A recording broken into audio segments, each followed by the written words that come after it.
first Jerboa had seemed like a good, normal dragon in the first vision, but the magic, or the power, had obviously changed her over time. Maybe it's not so terrible if we have to figure out how to save the world without magic. She hoped they could do it, the dragons who were on their way to Pantala. She'd do what she could over here, preparing her army in case they were needed. And maybe soon she'd visit Jerboa, just to check on her.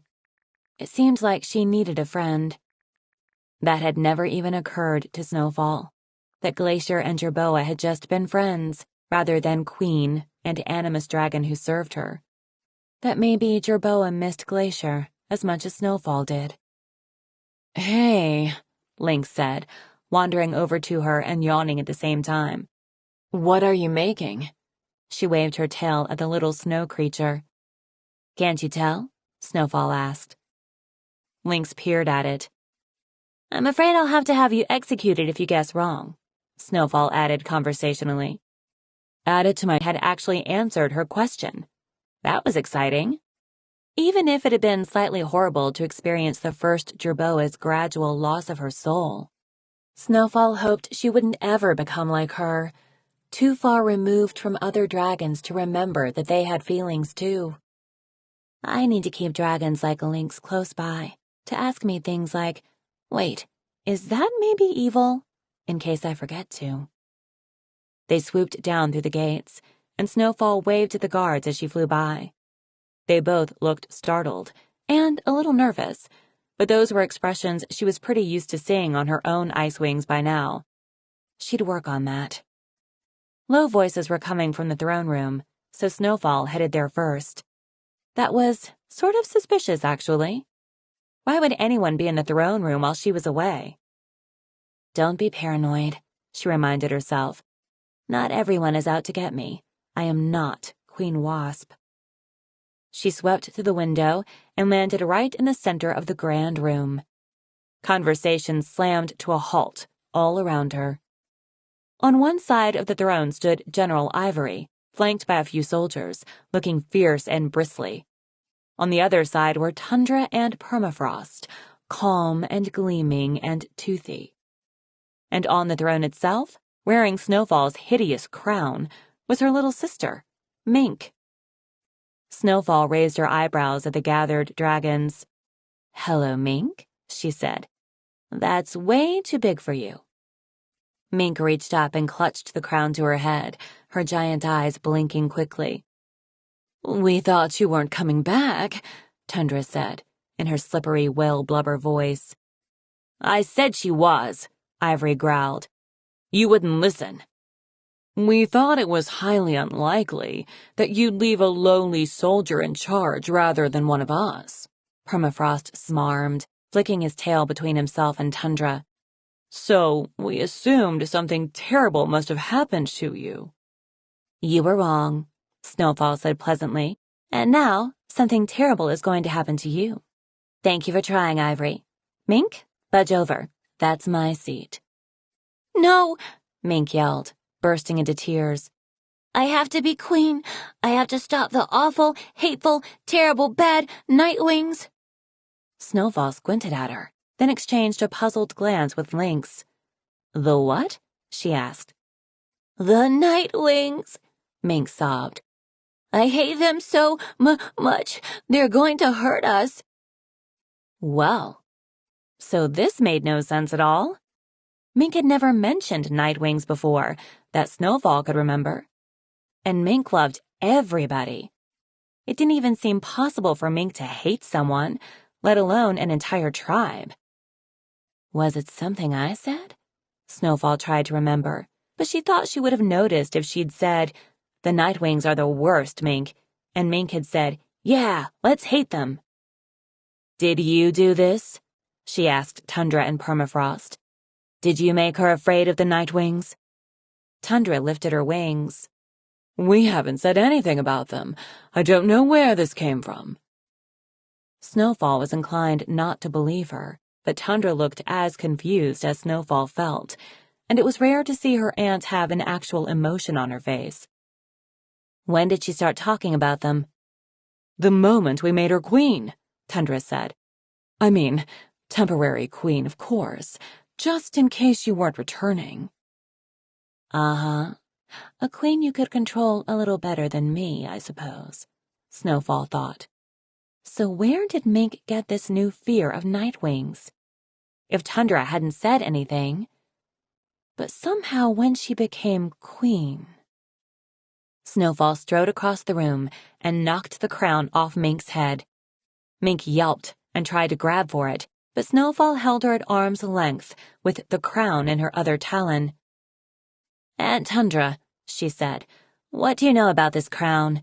When was it made?" "It's been in the royal family for hundreds of years," Tundra said, sounding quite scandalized. "It's one of the most treasured Icewing heirlooms." Yes, Snowfall said, "but who made it?" Tundra looked at Permafrost, who scratched his neck and mumbled, "I'm not sure.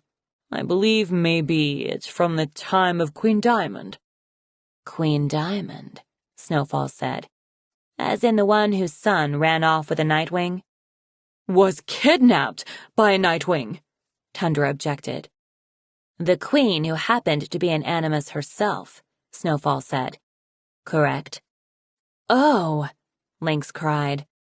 Tundra shot her a quelling look, but Lynx ignored her, taking a step toward Snowfall.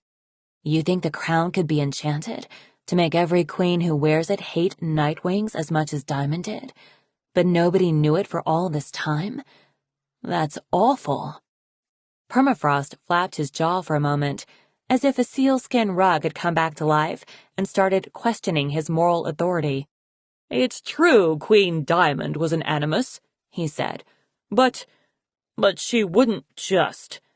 That is, she couldn't use her power beyond her one gift to the tribe. She wouldn't, I'm sure of it." "Well, I'm not," Snowfall said. "And I don't like this thing anyway. So let's be safe and fashionable and destroy it." "Destroy it?" Tundra gasped faintly. "Ooh, we can do that?" Mink asked. "Because I really don't like it either, Snowfall. It's so heavy. It hurt my head. Did it hurt yours?" "Yes, it hurt my head a lot," Snowfall told her. "Ivory, would you take charge of destroying this for me?" "At once, Your Majesty," Ivory said, with a respectful bow. She lifted the crown out of Snowfall's talons and flew out of the room with 2 of her soldiers. Snowfall climbed up on the throne next to Mink. It was big enough for a very old queen, so there was enough room for her to scoot in beside her sister. She put one of her wings around Mink, who snuggled into her side, closed her eyes, and sighed with relief. "I don't have to be queen," Mink whispered. "You are not allowed to be queen right now," Snowfall said kindly. "I'm going to be queen for a long time." "Good," Mink said. "I'm sorry so many dragons keep telling you what to do, though. That was my least favorite part."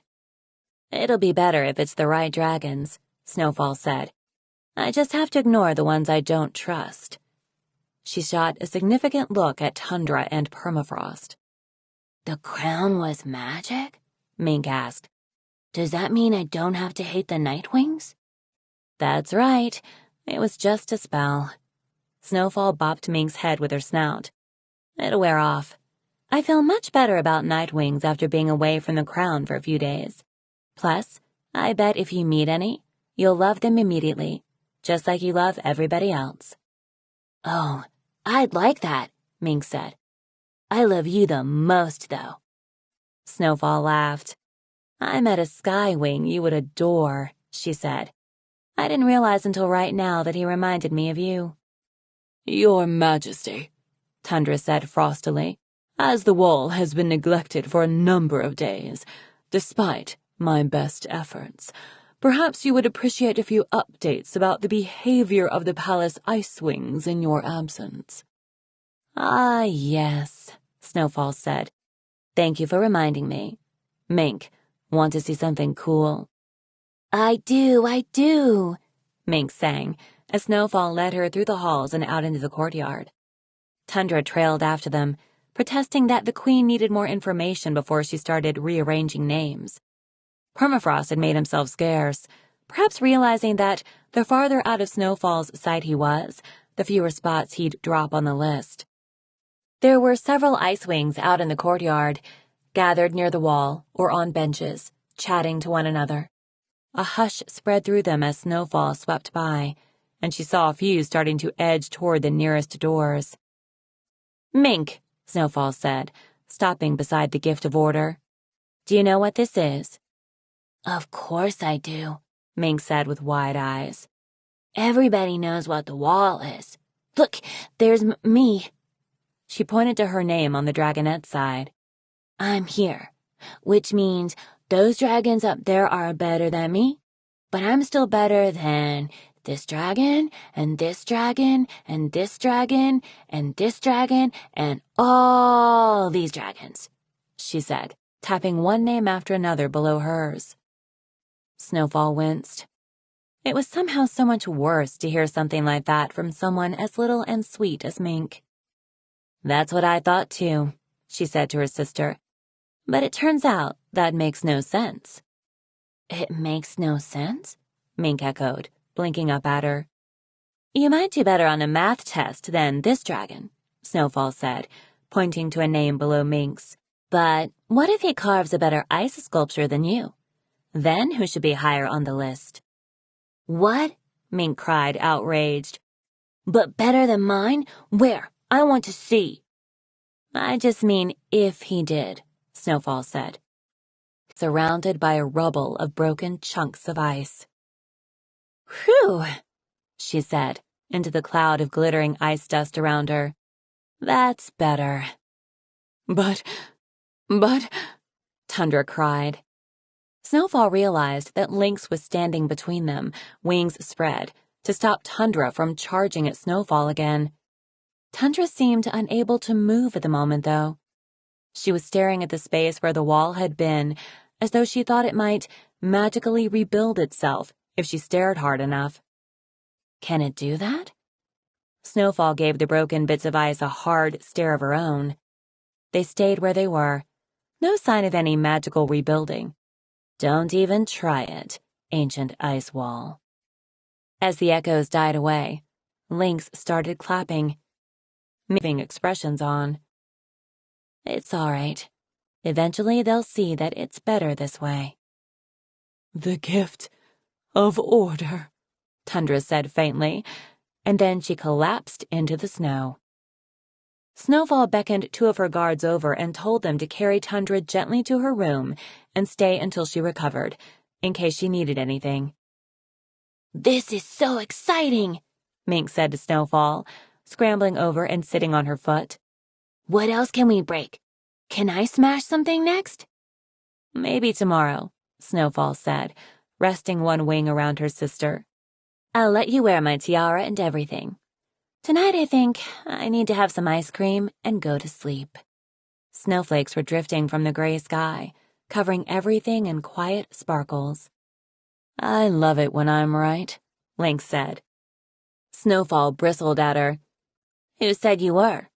Maybe I smashed it for my own reasons. I have many opinions that have nothing to do with you." Lynx gave her a sideways grin. "What?" Snowfall said. "Did you mean something else? Right about what?" Lynx flicked her tail gently at Snowfall's wings. "About you being the best queen ever, Madam Spiky Face." "Oh." Snowfall resettled her spikes and nodded regally. "Yes, well, that is the plan." Chapter 24.